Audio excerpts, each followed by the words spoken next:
Pemirsa, masih bersama kami di sini di studio MNTV. Kita langsung menghadirkan salah satu saksi yang melihat saat terjadinya pengeroyokan. Nah, di sini kita ingin langsung berdialog kepada saudara Penny.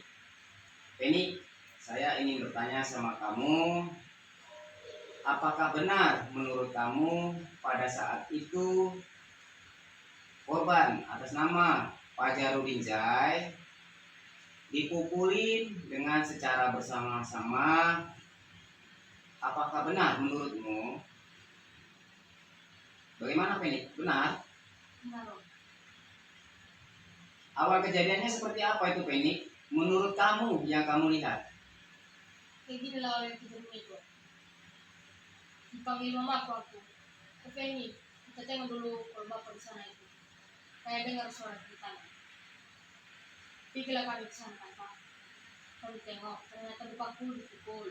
Yang mukul, menurutmu waktu kamu lihat itu ada berapa orang di situ? Waktu kamu lihat? 8 orang, tapi karena aku pukul bapakku itu nggak tahu aku mukanya jadinya. Di antara 8 orang itu ada nggak menurutmu yang kamu agak kenal gitu? Ada Siapa itu? mandu panen namanya Pahana. Pahana, Nah, Mandro Panen. ya, Di PT apa dia kerja? PT-nya itu Sami R3. Oh. Selain Pahana, ada yang kamu kenal kira-kira waktu kamu melihat? Ada satu lagi itu. Siapa? Bapak Putri namanya itu. Bapak Putri. Nah, Nah, terus coba ceritakan.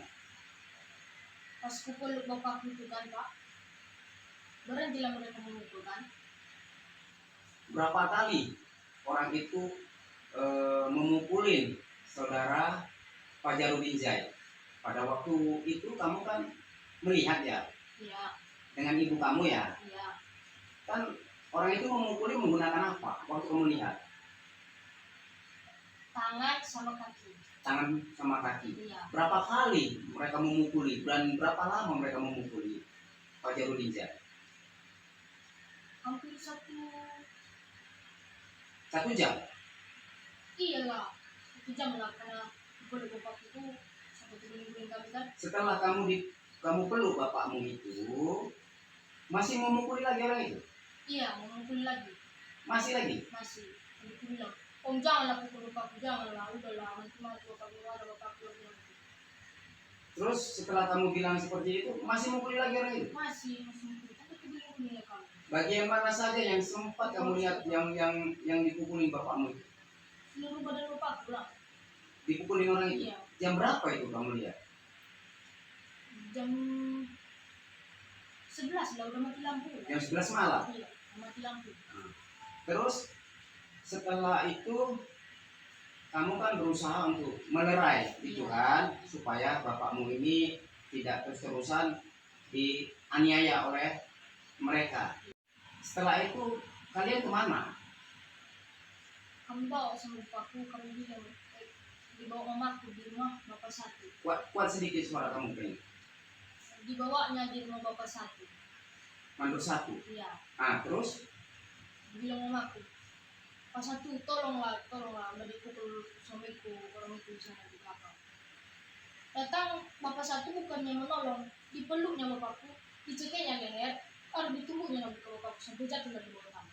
oh, setelah kalian mencoba meminta pertolongan kepada Mandor 1, ya, kalian setiba nyampe di rumah Mandor 1, ternyata Mandor 1 namanya siapa tadi? Pendi. Bukannya menolong, malah mencekik leher bapakmu. Iya. Seperti apa dia mencekiknya waktu itu kamu lihat? Ditekannya lah sampai gak bisa lagi bapakku bernapas. Nggak bisa lagi bernapas. Sampai nggak bisa bernapas, Iya. dicekik itu. Selain mencekik bapakmu, Pendi, apa lagi yang dia buat? Yang kamu lihat? Di tubuhnya. Bagian mana? Yang ini. Mata. Enggak, ini. Ini. Iya. Nah, terus setelah itu cekik di tubuh keningnya, apa lagi yang dilakukan Pendi terhadap Fajarudin Jai? Cuma itu aja yang dilakukan. Itu yang kamu lihat? Iya.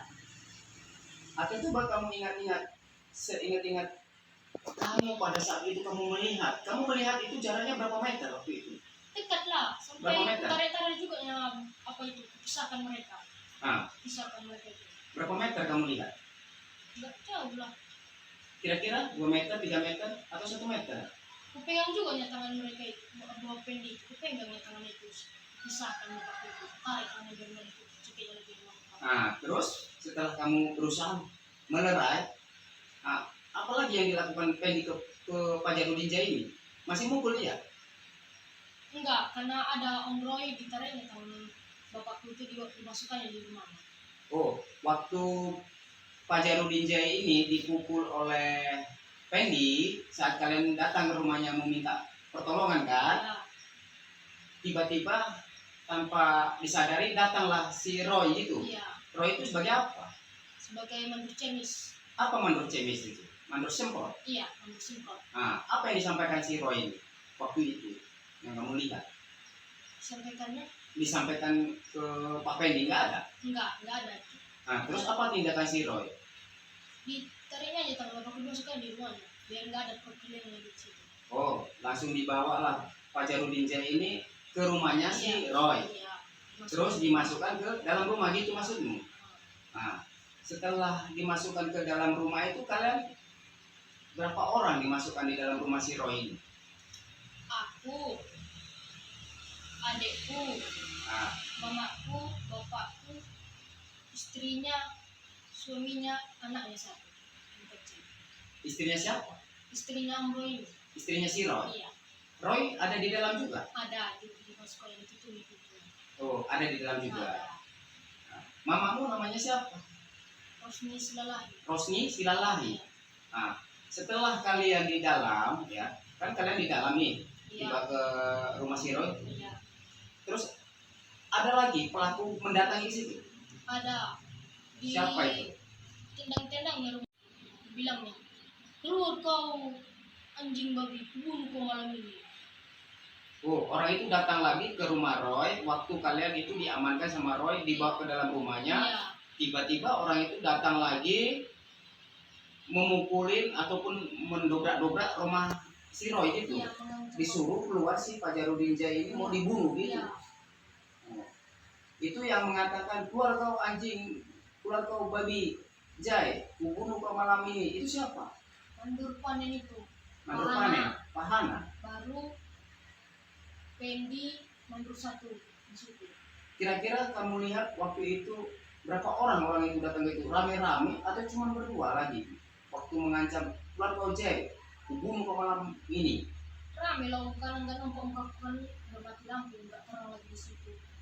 Rame. Iya, rame, nggak terang lah, nggak terang di depan itu, bermati lampu. Yang penting rame lah di situ, nggak tahu bisa mau apa yang apa. Nah, setelah itu, ya, kamu kan sudah dikurung di dalam rumah Roy tadi serta bapakmu kan, mamamu. Nah, setelah itu gimana selanjutnya? Apa kalian terus tetap masih di dalam rumah itu atau diusir dari kebun atau keluar dari rumah Roy? Gimana coba ceritakan? Itu ada security di situ, di teleponnya security dari pos di sana. Nah, Baru datang orang security dari pos sana kan, dibawa sama kami di tempat pos itu. Di situ lah kami tidur malam. jam berapa security itu datang ke rumah si Roy? Kira-kira lupa. Iya, lalu Pak. Ah, berapa orang sih security seingat kamu datang ke rumah si Roy itu? Satu. Terus dibawanya kalian malam itu ke pos gitu maksudnya? Iya. Nah, jadi tidur di pos. Iya. Nah, setelah di pos itu kalian esok harinya kemana? Diusir gitu. Iya, diusir. Oh, gitu. Jadi sudah dianiaya bapakmu lalu diusir sama PT itu gitu ya? Iya. Oh. Jadi kan berdasarkan berita miring ya juga yang sudah sangat marak ya di beberapa media sosial, bapakmu itu kita lihat di situ sudah melaporkan kejadian ini di wilayah hukum Polsek MBG. Namun ya hasil konfirmasi kami kepada teman-teman aparat penegak hukum Polsek MBG Bapak Budi Siombing SH. Beliau mengatakan bahwa ya berkas perkaranya itu telah dilimpahkan di Polres Madinah seperti itu. Namun kita juga pada saat ini masih mengupayakan mengkonfirmasi klarifikasi baik pihak penyidik atau Tani Polres Madinah.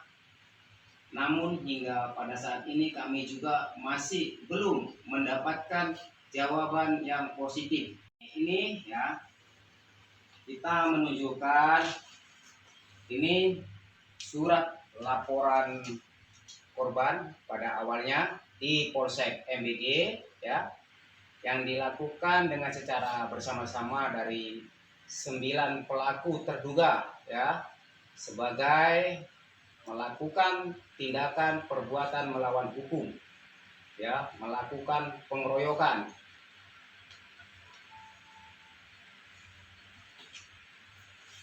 Nah, di sini kita ingin menunjukkan ini surat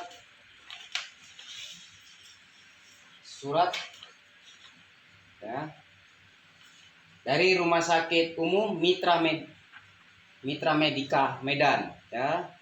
Ini di sini sesuai keterangan dan tanggapan dari pihak kedokteran, sesuai hasil ronsen Fajarudin Jai selaku korban penganiayaan ataupun kekerasan ya, dengan secara bersama-sama yang dilakukan dari 9 terduga sebagai pelaku kekerasan.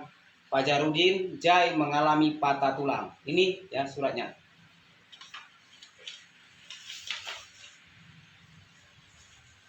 Ini bukti-bukti waktu masih ya dilakukan pemeriksaan di Rumah Sakit Medika Medan. Ini kita tunjukkan sekaligus ya.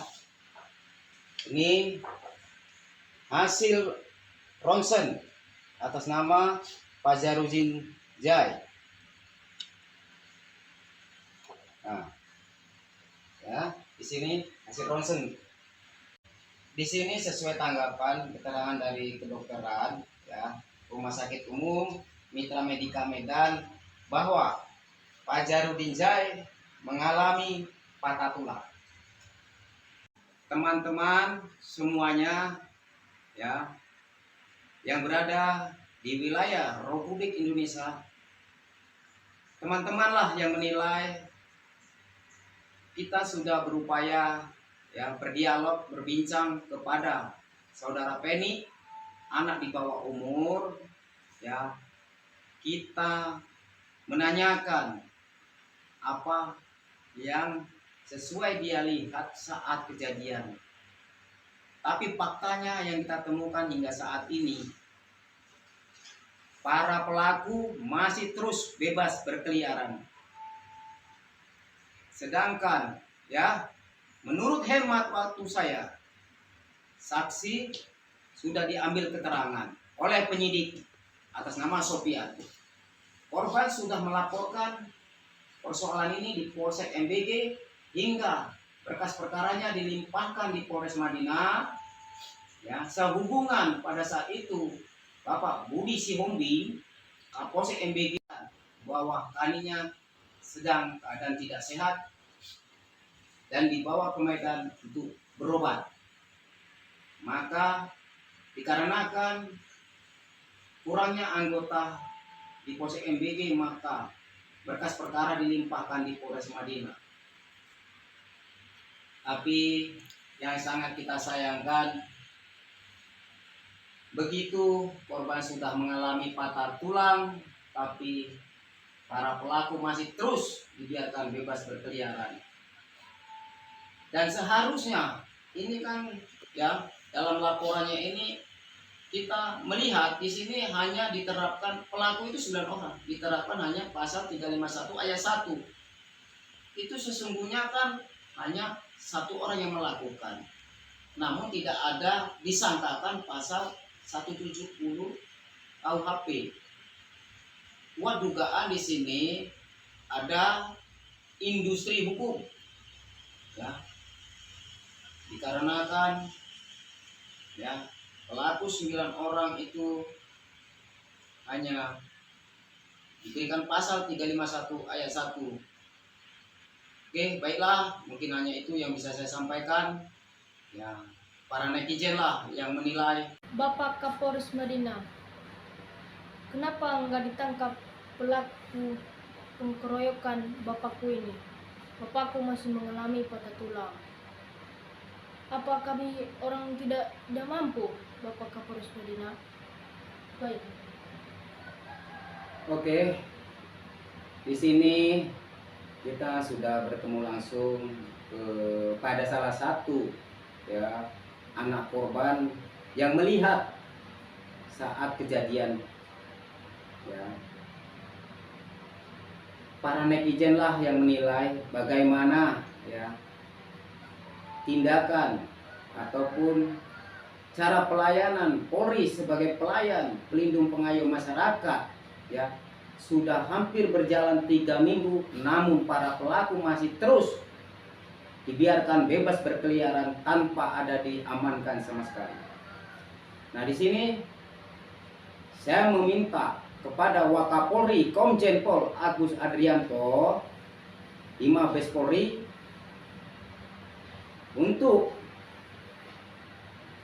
menindak tegas kinerja AKBP Arya Sopandi Palu Kapolres Madinah supaya melakukan pengamanan terhadap 9 pelaku pengeroyokan yang mengakibatkan korban mengalami patah tulang. Dan di sini juga saya meminta kepada Irjen Agung Setia Imam Effendi, Bapak Kapolda Sumut, untuk menegaskan AKBP Arya Sopandi Palu Kapolres Madinah memerintahkan kepada anggotanya tidak ada kata istilah segera untuk mengamankan 9 pelaku kejahatan. Kita khawatirkan pelaku akan melarikan diri. Dalam waktu yang sudah kita tentukan dan kita sudah sepakati ya dari beberapa kabupaten kota, jika tidak diindahkan oleh Polres Madinah, maka kami akan mendatangi ya baik dari rekan-rekan wartawan maupun dari Lembaga Bantuan Hukum Perisai Keadilan Rakyat. Kita akan mendatangi Polres Madinah ya sebagaimana korban saat ini sama sekali tidak dapat keadilan. Dikarenakan semenjak korban mengalami patah tulang, anak serta istrinya sangat terancam.